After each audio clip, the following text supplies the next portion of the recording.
आप 1.5 साल से डेटिंग कर रहे हो? अब मैं इसमें हंसने वाली कौन सी बात है यार? एक बार मास्क उतार के शक्ल दिखा दो, कर सकते हो डेटिंग। लोगों को बिलीव नहीं हो रहा। चलो ठीक है, देखो आप 1.5 साल से डेटिंग कर रहे हो, मेरा पिछले 1.5 साल से कांड हो रखा है। मैं बताता हूँ क्यों। क्योंकि दुनिया के किसी कोने में एक हरामजादे ने डिसाइड किया कि वो चमगादड़ खाएगा। इनकी कुछ खाने में नहीं फटती है, मेरी चांदनी चौक के समोसे खाने में फट जाती है। वो जो बगले रगड़ने के बाद चोखा मसलता है ना, देख लो तुम 10 दिन पहले खाया समोसा उल्टी कर दोगे। मैं गया चांदनी चौक के गोलगप्पे वाले को बोला भैया गोलगप्पे देना, तो कहता हाँ भैया आटे वाले या सूजी वाले। मैं तू ही खा, अपनी गांड में डाल साले।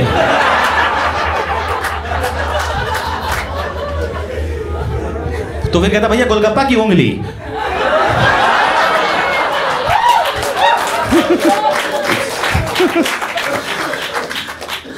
तो यार ये चाइनीज लोगों का कुछ भी चल रहा है यार। हाँ क्या है, खा लो।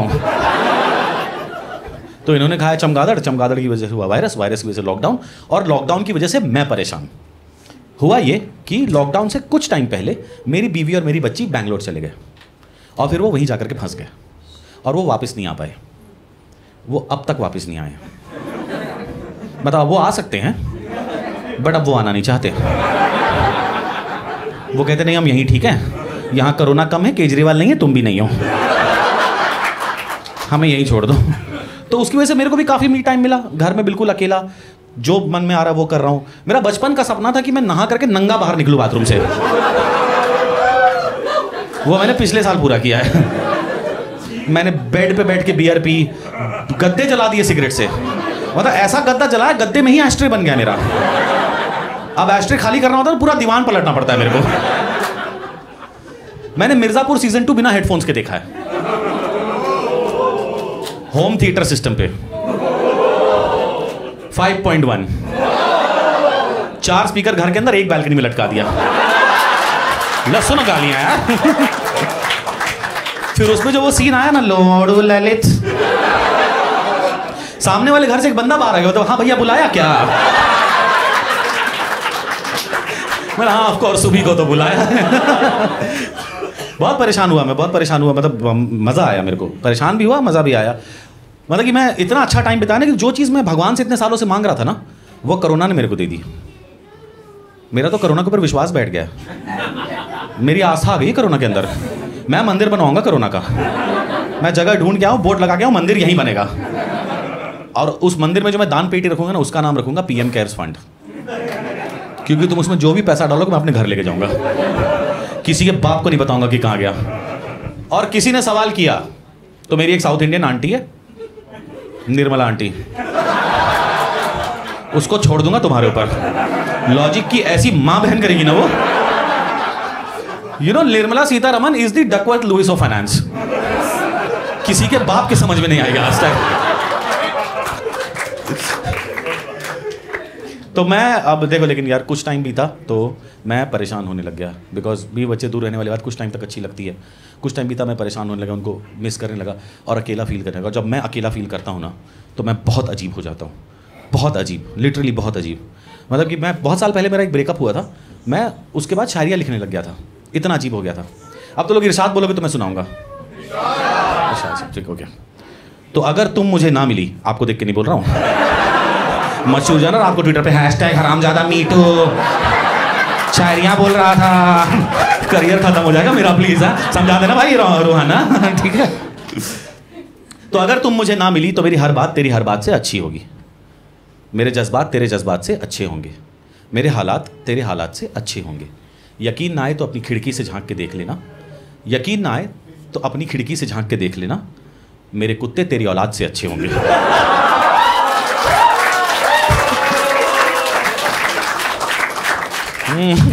उसके बाद मैंने कई साल तक कुत्ते ही पाले।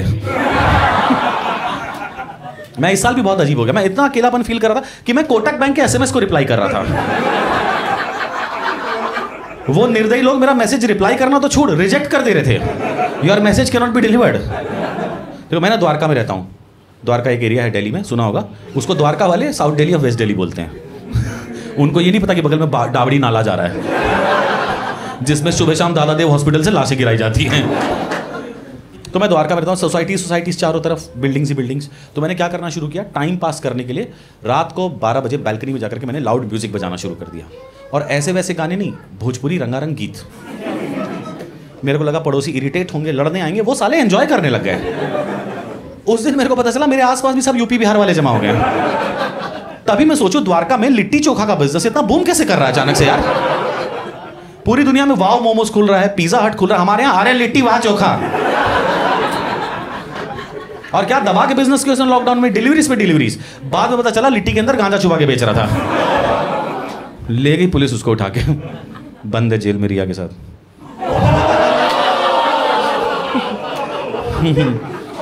तो मैं जिस सोसाइटी में रहता हूँ ना, मैं 3rd फ्लोर पे हूँ, मेरे ऊपर 4 और फ्लोर्स हैं, ठीक है। तो मेरे ऊपर वाले फ्लोर पे एक बड़ा ही प्यारा कपल रहता है, बिल्कुल आप लोगों जैसा। बहुत ज़्यादा प्यार है उन दोनों में, इतना ज़्यादा प्यार है वो लॉकडाउन से पहले भी घर से नहीं निकलते थे। आप लोगों ने गुजरों की गाड़ियाँ देखी है, टिंटेड शीशे, इन्होंने घर की खिड़कियाँ टिंटेड करा रखी हैं। निकलते नहीं घर से बाहर, दीदार ही नहीं होता। बट कभी कभी वो मैडम निकलती है अपनी बैल्कनी में अपनी साड़ी धो करके सूखने डालने के लिए। अब साड़ी के साथ क्या लेंथ लंबी 5-5.5 मीटर मेरी बैल्कनी तक लटक जाती थी, और मैं अकेला। मैंने क्या करना शुरू किया, साड़ी खींच के अपनी बैल्कनी में गिरा देता था। फिर ऊपर से कोई नीचे लेने आता था, 5 मिनट बात हो जाती थी, तो थोड़ा अकेलापन दूर हो जाता था। मेरी ये ट्रिक काम कर रही थी। एक दिन मैंने साड़ी खींची, साड़ी के साथ भाभी आ गई, बिल्कुल धड़ाम से मेरे बगल में आकर के गिरी। मेरी तो फट गई। मैंने आंखें खोल के ध्यान से देखा, भाभी नहीं भैया थे।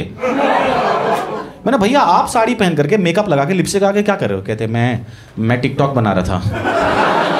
मैंने, अच्छा ये तुम ही लोग हो जो ऐसे गोल घूम के पाउडर उड़ा करके चेंज, पूरी दुनिया थाईलैंड जाके महंगे महंगे ऑपरेशन करा रही है, तुमने तो नाइसिल से सस्ता जुगाड़ ढूंढ लिया। कहता नाइसिल नहीं संतूर है। फिर मैंने उसको बोला, यार भैया अच्छी खासी कंपनी में काम करते हो, पढ़े लिखे आदमी हो, क्या ये टिकटॉक विकटॉक जैसी बेहुदा हरकतें? तो नाराज हो गया। उसको ऊपर से नीचे गिरने में उतना गुस्सा नहीं आया जितना मैंने टिकटॉक के बारे में बोल दिया। तो उसको आ गया, कह लगे टिकटॉक कोई ऐसी वैसी चीज़ नहीं है, बहुत मेहनत लगती है टिकटॉक बनाने में। मैंने, हाँ मूँछों पे लिपस्टिक लगाने में मेहनत तो लगती है, सही बात है। फिर वो मेरे को कन्विंस करने लगा कि मैं टिकटॉक ज्वाइन करूँ, और मैं उसकी बातों से कन्विंस होने लगा था। क्यों? क्योंकि मैंने लॉकडाउन के शुरू के 1-1.5 महीने पहले में ही अमेजॉन नेटफ्लिक्स का पूरा कैटलॉग चाट लिया था। मैंने उल्लू ऐप भी डाउनलोड कर लिया था, वो भी लगभग खत्म था। मेरे पास कुछ नहीं बचा था, एक चीज बची थी देखने को मेरे पास, वो थी 4 मोर शॉट्स।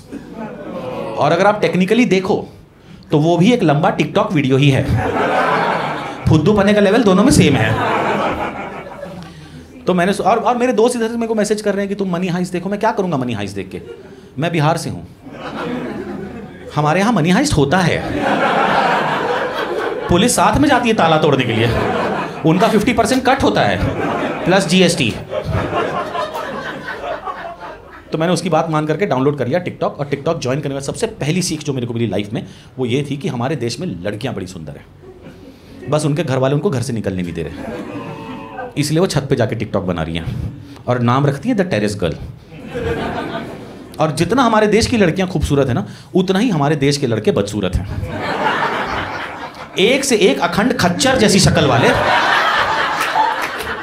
ऊपर से आंखें लाल करके रोने वाली वीडियोस बना रहे हैं। इनको रोते देख के मन करता है 2 जूते मारो और रुलाओ सालों को।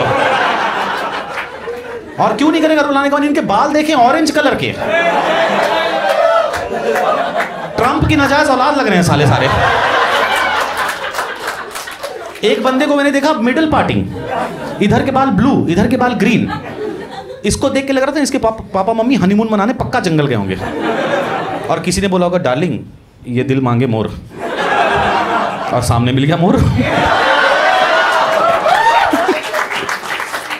कलरफुल बच्चे, कलरफुल बच्चे। मैं टिकटॉक देखे जा रहा था। टिकटॉक एक ऐसी चीज़ है ना, आपकी क्यूरियोसिटी बढ़ाती है।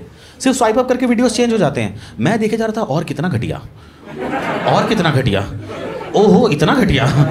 मैं देखे जा रहा था, मैं इंडल्ज हो गया बिल्कुल टिकटॉक के अंदर। इतनी देर में क्या हुआ कि टिकटॉक की मुंबई टीम से मेरे पास कॉल आ गई। देखो टिकटॉक चाइनीज़ ऐप मेरी हर एक्टिविटी को ट्रैक कर लिया। उनकी मुंबई टीम से मेरे पास कॉल आ गई कि आप भी स्टैंड अप कॉमेडियन हैं, आप भी वीडियोस बनाइए टिकटॉक पे डालिए, वैसे भी आजकल आप अकेले हैं। मैंने, ये तुमको कैसे पता चला मैं अकेला हूँ? कहती क्योंकि सर आपने टिकटॉक पे hot girls near me search किया है। वो टिंडर का कीवर्ड होता है। मैंने ओके माय अपॉलॉजीज, मैं बनाता हूँ आईडी। और मैं लेकिन एक चीज़ है कि मैं जो तुम्हारे टिकटॉक पे जो वीडियोस चल रहे हैं ना वो तो नहीं बनाने वाला, मैं अपने हिसाब से। क्योंकि तुम्हारे पे मैंने देखा एक वीडियो चल रहा है, उसमें लोग रास्ते में चल रहे हैं, बोलते बोल आटा ले चाटा। मैं दिल्ली में रहता हूँ, अगर किसी को जाके मैंने बोला ना बोल आटा, बोलेगा तेरे बाप का नौकर हूँ मैं। अरे जब मैं नया नया दिल्ली आया था ना, मैं रजौरी गार्डन में रहना शुरू किया था। वहां पर लाइफ इतनी ज्यादा फास्ट है कि तुमको रोड क्रॉस करते हुए देखेंगे, गाड़ी और तेज कर देंगे। और फिर सरदार जी गाना गा के जाते थे, असी जिथे जावांगे गड्डी मोड़ांगे, पैदल वालों की गांडे तोड़ांगे।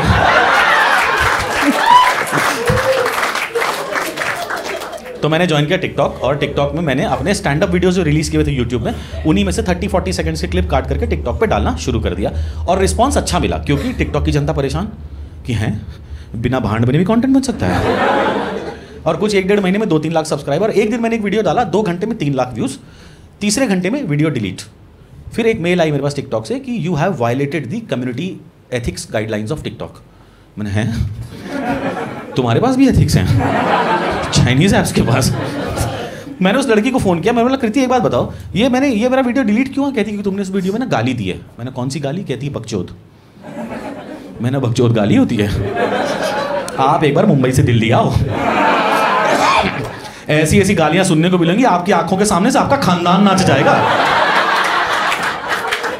वो भी जो मर के तारा बन चुके हैं, हम उनको भी नहीं छोड़ते दिल्ली वाले। बहुत बहस हुई उसकी मेरी। उसने मेरा बोला कि आज से तुम्हारा टिकटॉक आईडी बैन। मैंने बोला तू क्या बैन करेगी? तेरा टिकटॉक बैन। और मोदी जी मेरे फेवरेट नेता, वो मन की बात बताते बताते मेरे दिल की बात जान ली उन्होंने। लड़ाई का बदला लेने के लिए ऐप बंद कर दी। इतना वीर कदम देखा है दुनिया में कहीं तुम लोगों ने? सेकेंड वर्ल्ड वॉर में होते हिटलर बोलता अब धरती फट जाए समा जाऊं मैं उसमें, ये आदमी नहीं छोड़ेगा मेरे को। तो फिर देखो, लेकिन टिकटॉक बैन हो गया, सब कुछ हो गया, ठीक है, जून में। पर हमारी दुनिया में एक आदमी है जिसका नाम है मार्क जकरबर्ग। उसको दिखी रातों रात अपॉर्चुनिटी। वैसे भी उसकी सारी चीज़ें उठाई हुई हैं, थोड़ा स्नैपचैट से उठा लिया, थोड़ा व्हाट्सएप से उठा लिया, ठीक है। उसको रातों रात दिखी अपॉर्चुनिटी, उसने क्रिएट कर दिया रील्स। तो सारे नचनिए एक साथ थोक के भाव में टिकटॉक से उठ के रील्स पे आ गए। जहां रील्स पे जहां इंस्टाग्राम पे पहले आप gadget tips, beauty tips, travel tips वगैरह देखते थे, अब क्या चल रहा है इंस्टाग्राम पे? तेरी प्यारी प्यारी दो आँखियां। पूरा एक्सपीरियंस ही खराब कर दिया यार। पूरी बस ऐसा लग रहा था कि पीवीआर में मस्त राम की मूवी चला दी है साला।